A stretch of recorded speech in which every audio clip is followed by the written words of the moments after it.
Alô, galera, aquele abraço para a KTO. O papo agora é Brasileirão. Terminou nesta quinta-feira com esses 4 jogos a 14ª rodada. 2 mandantes venceram. O Bahia fez o tema de casa, derrotou em Salvador o Juventude por 2-0. O Corinthians, que não vencia 9 jogos, no finalzinho dos acréscimos, o Giovani marcou o gol da vitória. Corinthians 3, Vitória 2. E o Grêmio, hein?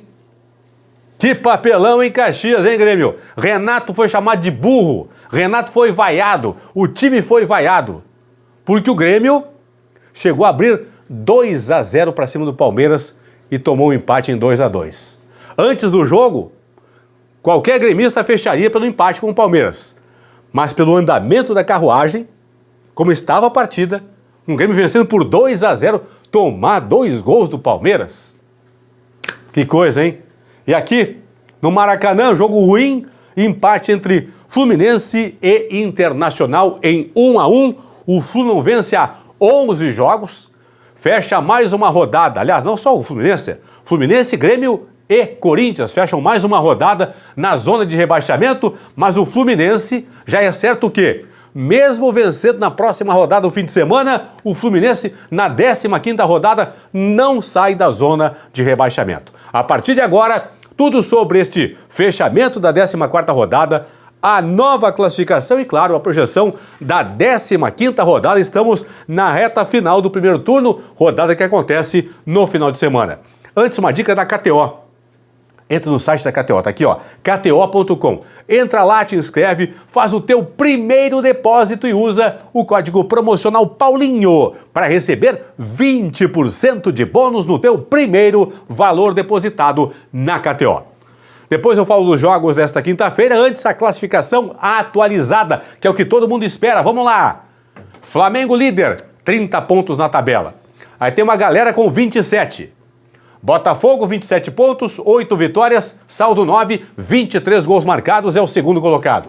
Palmeiras, 27 pontos, 8 vitórias, saldo 9, 20 gols marcados, é o terceiro colocado. Bahia, na 4ª posição, também com 27 pontos, também com 8 vitórias, mas com saldo 7, portanto, na 4ª posição. Fechamos aqui o G4.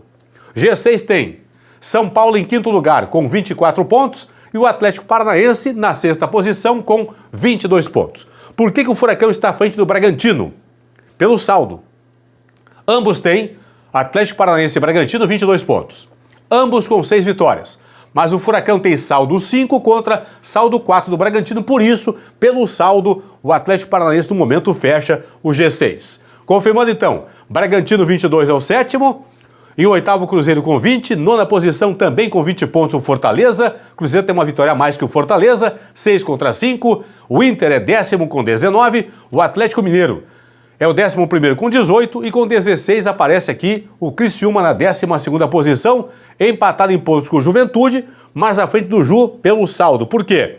Criciúma tem 16 pontos, 4 vitórias, saldo 0. Juventude, 16 pontos, 4 vitórias, saldo negativo 4, então de Juventude, também com 4 vitórias, mas com saldo inferior ao Criciúma. Vasco da Gama 14, 14º colocado. Criciúma 13, é o 15º. Vitória e Corinthians estão com a mesma pontuação, 12 pontos. Mas o Vitória tem uma vitória a mais, 3 contra 2, 3 contra 2 do Corinthians, por isso o Vitória está fora do Z4 e o Coringão abre a zona de rebaixamento. Corinthians 12 pontos, Grêmio 11, Atlético Goianiense 11, Fluminense 7 são os 4 últimos na tabela. O que pode mudar na próxima rodada, 15ª? Vou falar a sequência aqui. Antes, a rodada, é claro, que começa sábado. 8 da noite tem São Paulo e Bragantino, 8 também tem Flamengo e Cuiabá. Eu até agora não entendi por que a CBF não mudou esse horário, os horários aqui, né? A seleção joga contra o Uruguai às 10 da noite. Por que os jogos não podem ser às 7 da noite, por exemplo? Mas tudo bem. Por enquanto, 8 da noite para São Paulo e Bragantino, Flamengo e Cuiabá.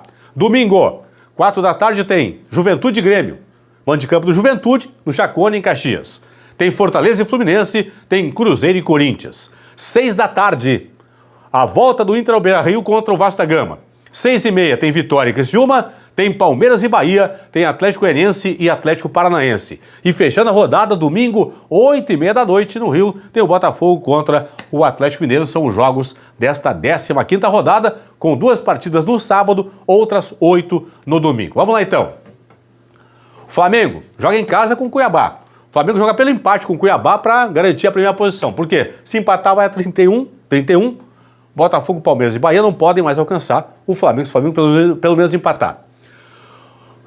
Botafogo, Palmeiras e Bahia só serão líderes no final da rodada, da próxima rodada. Primeiro, se o Flamengo perder, digamos, o Flamengo perde em casa para o Cuiabá por 1-0. Botafogo e Palmeiras têm que vencer por 3 gols de diferença, ok? E o Bahia tem que vencer por 4 gols de diferença. Ou então, claro, se o Flamengo tomar 2-0 do Cuiabá, aí a exigência é menor para Botafogo, Palmeiras e Bahia. Mas digamos que o Flamengo perca por 1 gol de diferença, Botafogo tem que ganhar por 3, Palmeiras por 3, o Bahia por 4 para assumirem a liderança na próxima rodada da competição. O São Paulo pode entrar no G4, você está vendo a tabela aí na sua tela, que o São Paulo tem 24 pontos. Volta para mim aqui, produção. Tem 24 pontos e 7 vitórias. Se o São Paulo vencer a partida, de 24 pontos vai 27 com 8 vitórias, pode passar o Bahia no saldo. Se o São Paulo vencer o seu jogo, o São Paulo tem o Bragantino em casa e o Bahia enfrenta o Palmeiras em São Paulo. Então, o São Paulo pode entrar no G4 se o Bahia, por exemplo, Botafogo ou Palmeiras, se um dos 3 aqui tropeçar, o São Paulo pode passar pelo saldo de gols, na verdade, um dos 3 aqui assumir, portanto, esta condição de G4 na tabela. Confirmando aqui, ó, é São Paulo e Bragantino, ok? O Bahia pega o Palmeiras em São Paulo e o Botafogo joga contra a equipe do Atlético Mineiro lá no Rio de Janeiro. Então, o São Paulo pode entrar no G4 desde que passe por Botafogo, Palmeiras ou então pelo próprio Bahia. O Atlético Paranaense não pode. O Furacão, no máximo, se vencer, vai 25, não consegue chegar, portanto, a condição de G4. Bragantino, Cruzeiro, Fortaleza e Internacional, com uma leve condição aqui, o Inter, pelo menos, de chegar ao G6. Fortaleza, Cruzeiro e Bragantino, uma condição mais favorável, digamos assim, com o tropeço, é claro, do Atlético Paranaense. E aqui na parte de baixo da tabela, pessoal, do Vasco da Gama até o Atlético Goianiense, todos vão entrar na próxima rodada temendo o Z4. Vasco 14, Cuiabá 13, Vitória 12, Corinthians 12, Grêmio 11, Atlético Goianiense 11, todos aqui, do Vasco até o Atlético Goianiense, podem fechar a próxima rodada na zona de rebaixamento juntamente com o Fluminense. Porque se o Fluminense vencer o seu jogo, no máximo vai a 10 pontos e não sai na próxima rodada, na 15ª da zona de rebaixamento. Por falar em Fluminense, deixa eu começar aqui com o Fluminense Internacional, 1-1 no Maracanã, os gols no primeiro tempo. O Igor Gomes marcou para o Inter e o Ganso marcou o gol de empate do Fluminense. O Flu não vence agora há 11 jogos no Campeonato Brasileiro, são 3 empates e 8 derrotas do Fluminense, que só tem uma vitória, foi contra o Vasco no Clássico, vitória por 2-1. Já o Inter não vence há 3 rodadas, tem 2 empates e 1 derrota. Na sequência, o Inter, que venceu pela última vez o Clássico Grenal, mando de campo do Grêmio em Curitiba, vitória por 1-0. Corinthians, grande vitória, hein? Em casa, na Neoquímica Arena, 3-2 para cima do Vitória.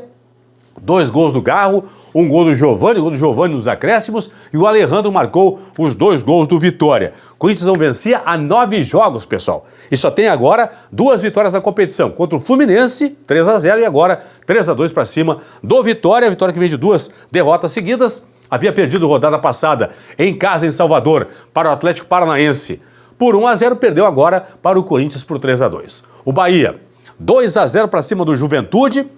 3 vitórias tem o Bahia nas últimas 4 rodadas, venceu o Cruzeiro por 4-1 em casa, venceu em casa o Vasco por 2-1, acabou perdendo no Morumbi para o São Paulo por 3-1 e agora venceu de novo em casa, de novo em Salvador, de novo na Fonte Nova, dessa vez o Juventude por 2-0, Tassiano e Cauli marcaram os gols do Bahia.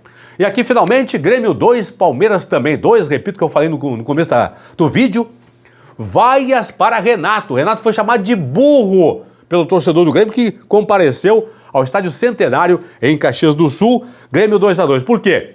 O Grêmio, logo no começo do jogo, a 2 minutos, Pavon deixou o Grêmio na frente, 1-0. Palmeiras mandou durante toda a partida. O Palmeiras foi o senhor do jogo. Mesmo melhor em campo, no segundo tempo, Palmeiras melhor em campo, mesmo no segundo tempo com o Palmeiras melhor em campo, o Grêmio chegou ao empate com um pênalti cobrado pelo Cristaldo. Isso era 29 do segundo tempo. Aí o que aconteceu? Em 3 minutos, o Grêmio tomou o empate. O Grêmio acabou. Foi 29, não, foi 24. O gol do Grêmio foi 24. Aí a 29 teve o gol do Flaco Lopes. E a 32 o Estevão empatou a partida 2-2 entre Grêmio e Palmeiras. Grêmio fechando aí mais uma vez na zona de rebaixamento. 6 rodadas entre os rebaixados. O Grêmio, que só tem uma vitória nas últimas 9 rodadas. Venceu na rodada passada o Fluminense, lá em Caxias por 1-0. É a única vitória do Grêmio nos últimos 9 jogos do Campeonato Brasileiro. Já o Palmeiras tem uma derrota nas últimas 8 partidas. O Palmeiras perdeu para o Fortaleza por 3-0.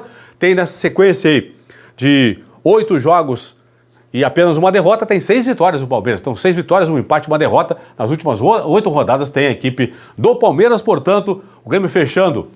Então, são 6 rodadas entre os rebaixados. O Fluminense, 7 rodadas entre os rebaixados. E o Corinthians também, 7 rodadas entre os rebaixados. A próxima rodada começa sábado e, obviamente, estaremos aí no sábado à noite trazendo já a abertura da próxima rodada que vai ter São Paulo e Bragantino, Flamengo e Cuiabá no próximo sábado. Por enquanto, jogos acontecendo às 8 horas da noite. Isso aí, valeu!